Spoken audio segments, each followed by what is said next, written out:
Hey, best friends. So today I'm excited because I was able to bring in Dr. Lauren Berman. Hey. She is actually my psychologist on this surrogacy journey. My husband Gerald and I went to visit her when we were, talking about actually doing this with Shadina. Shadina's in here as well. 32 weeks this week. Hello, baby's here. Can I touch your belly? Yeah.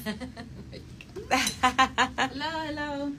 Yes, so if you have questions or you want to make a comment, you can do it here, but you can also call us, B103-741-WVEE. We're talking about it.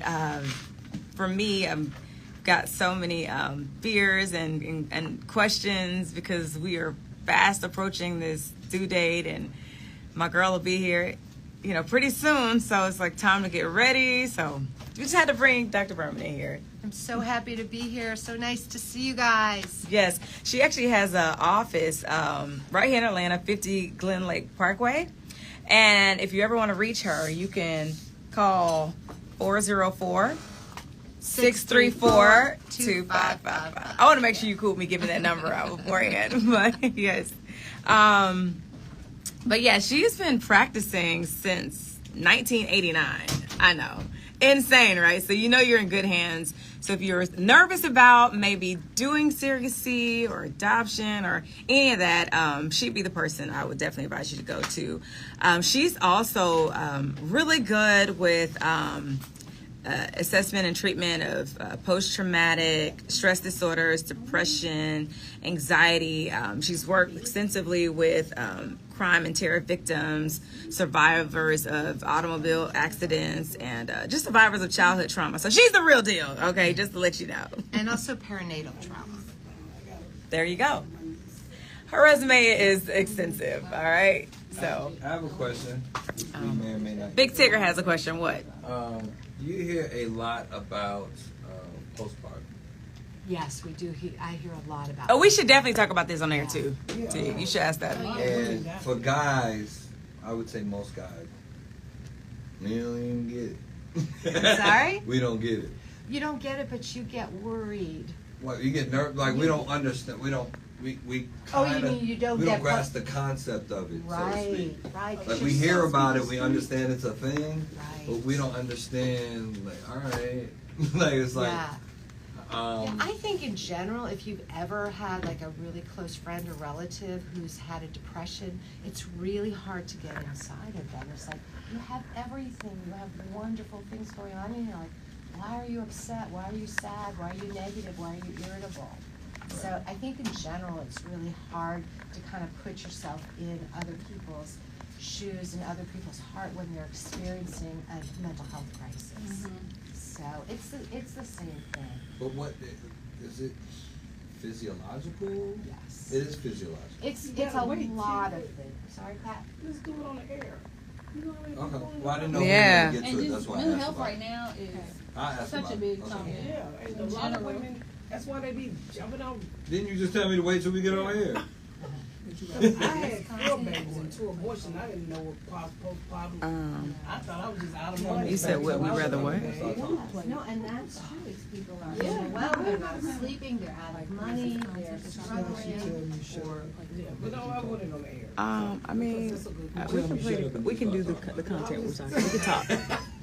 Yeah, and I would save that call because I want to run it back when Dr. Jackie comes in. They are not me. Don't talk about it. I want to say we had a caller on this. Sorry, boss man. She don't like You and I are from the same Yes. place. What up, Josh? Good morning.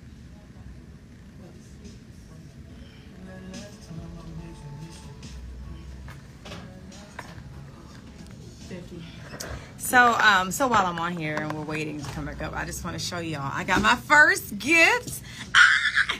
I'm excited about it.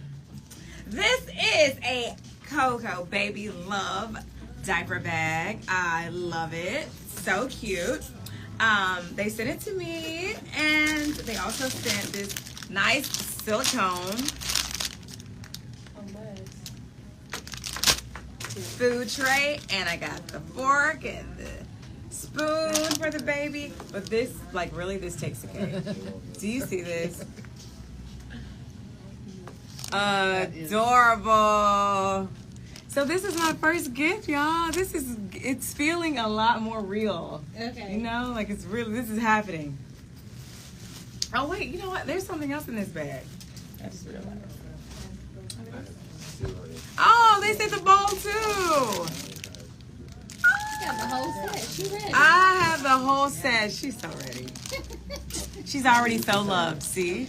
This is so cute. The shirt is from Coco Baby Love. Left that in your court. Everything is from Coco Baby Love. Yes. Yep. I like So that. sweet. Yeah, they can find her He online. gonna say the same She's a thing. great product.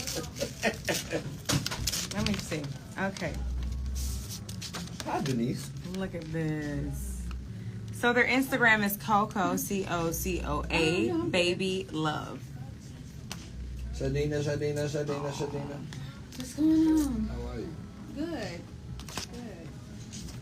Oh I'm my. refraining from scratching myself to death. What's your name? It's part of the pregnancy, right? It's just Yes. So, oh wait, so tell them this. Here, I'm going to let you. about the itching. Yes. So I I want to everybody got the good. tell everybody the business. Right. So a part of this, and I've never had it. Is of course it's a sixth pregnancy, and this one I am experiencing itching, just random itching all over my body. Dr. Jackie has done very well to take care of me and check all the things that would possibly causing that itching, and they're all normal. So I just have to deal with it. The way I deal with it, I get some of the itch cream, cocoa butter. I take massive amounts of showers, and I just try not to scratch myself to death. Oh, Benadryl. This is what I recommend. But Benadryl makes you sleep, and I can't get a lot done with sleeping. So that is one of those pregnancy things that you just can have. It's absolutely normal. It's annoying. It's worse than nausea and vomiting. And I'd rather be cut and bleeding, I think, than be just randomly itching. But baby's growing and doing well. So I'll put that down in my books as one of my experiences in pregnancy. I'm so happy my baby was able to give you a new one. Right. I thought I had experiences all, but this is something very much new. Of course, we have the normal heartburn, indigestion, which all is... That means the baby got hair, right? Technically, it doesn't. In medical terms, it does not, but that's what we go with. Right. It's hormonal. I had a lot of it here. You did? Yeah, sciatic pain in my last pregnancy. Shadina, do you journal your pregnancies, like, write about them or no? Write about them, like, down on paper? Yeah. I don't. Yes, Kiki. You just keep up with it. No, I don't keep up with it. I mean, I'll do a video every now and then to kind of say where I am, but I'm pretty good with mental about what has happened in each. Kiki, what do you mean? I kind of... Right. Yeah. Okay. I was like, I wonder if you write down. That's what you said. I probably should write that down. I am a writer, but I haven't been writing that down. Because I kind of, like, Shamea call me and say, how are you feeling? And, you know, it's important to her to kind of maybe track, since she's not there on a day-to-day basis with baby girl. You're so amazing. I'm like, I hate that this is your last I know. pregnancy because you've just been such a joy, such a blessing. Well, thank you. Thank you. And we appreciate you for carrying all these. I know. Now, Paula, this is it. So, enjoying this last experience. And she's a model gestational carrier. She She's is. knowledgeable. She really is. Organized. She's smart. She's healthy. I have a lot of new young women that I'm taking under my wing as gestational carriers. Okay. It's the baby dance. You have to be over what age again? No, it's not even the age, it's how I many know children. It's right? 21 to 40. Right, okay. Actually, you can be 45. Well, yeah, some clinics. 45? Our Yes. agency, we take 40. So we do up to 40. There's some 45. clinics we work with that will take 43. 45, what is it? 45 is on the American Society for Reproductive Medicine guidelines. What, you know, clinics that are taking them still at 45? Yeah. I mean, well, ASRM says 45, but Well, let me most tell of the you. clinics, the ones that I work with, the oldest I've been able to find is 43 right now. Yeah, and you know, it's harder on a woman's Yeah, body. 38. Yeah. I'm struggling at 38, so I couldn't imagine. Yeah, it's much harder on a woman's body. 45. It really is. As you get older. Just, you know, you get You're healthy, but a lot of people get gestational diabetes and preeclampsia. They get placenta previa. They get all kinds of symptoms. Right. Yeah, Yes. and it's More high risk. Yeah. You doing his question here now? Even though it's not. Yeah, I'm gonna bring it back up I and didn't talk hear about. his question. I stepped out, but I knew y'all were talking. Yeah. Two-part question. Yeah. I want to get to his question for sure.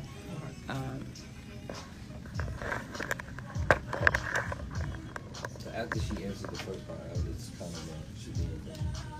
Okay. Which is tied to that question. On the I Okay. think they're out there listening to it's a few minutes, but yeah. Oh yeah, on the app. This is your third, Yeah. Shadina? Third what? Surrogacy? Yeah.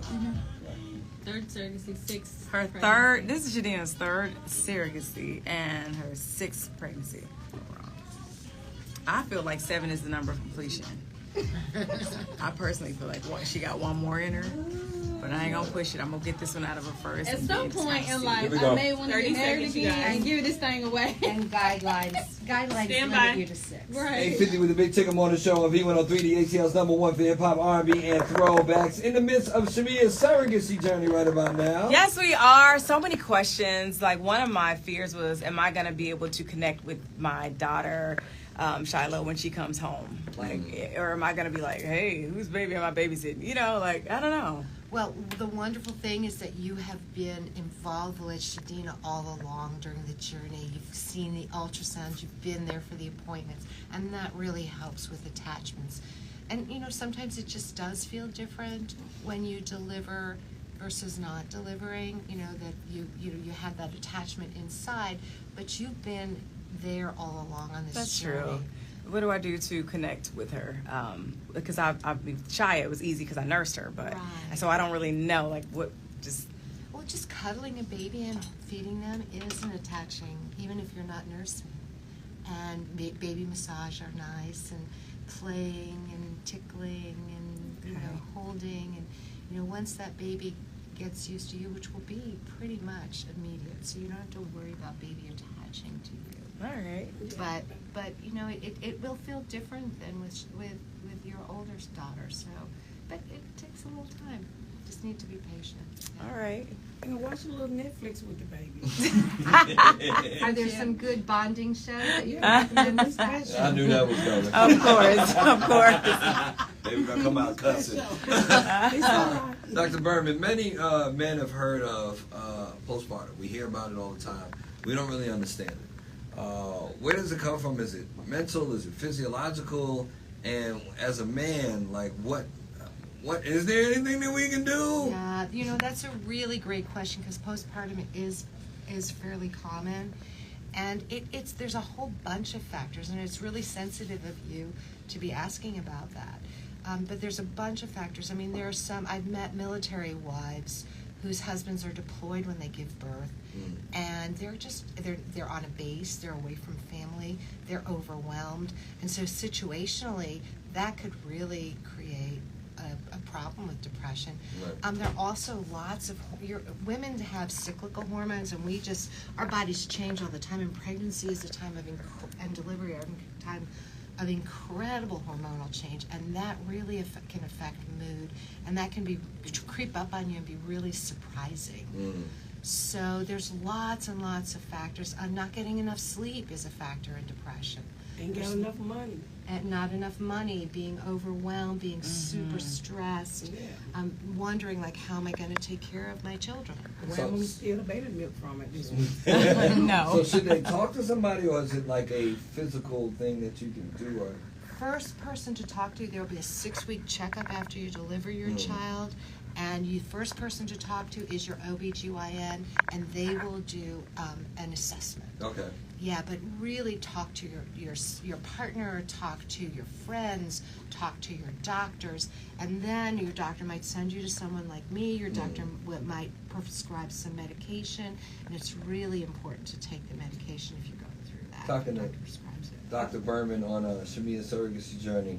Really quickly, Shanina, my other just curious question. This is your third surrogacy. Correct.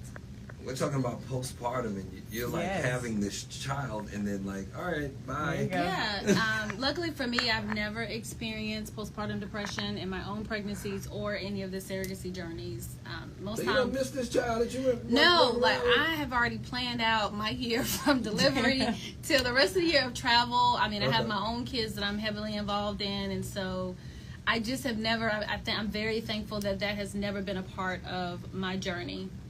Okay. Doctor, can you have postpartum if you've been 35 years? Postpartum 35 years later. Oh, That girl. would be post. Triple decade postpartum. Crazy.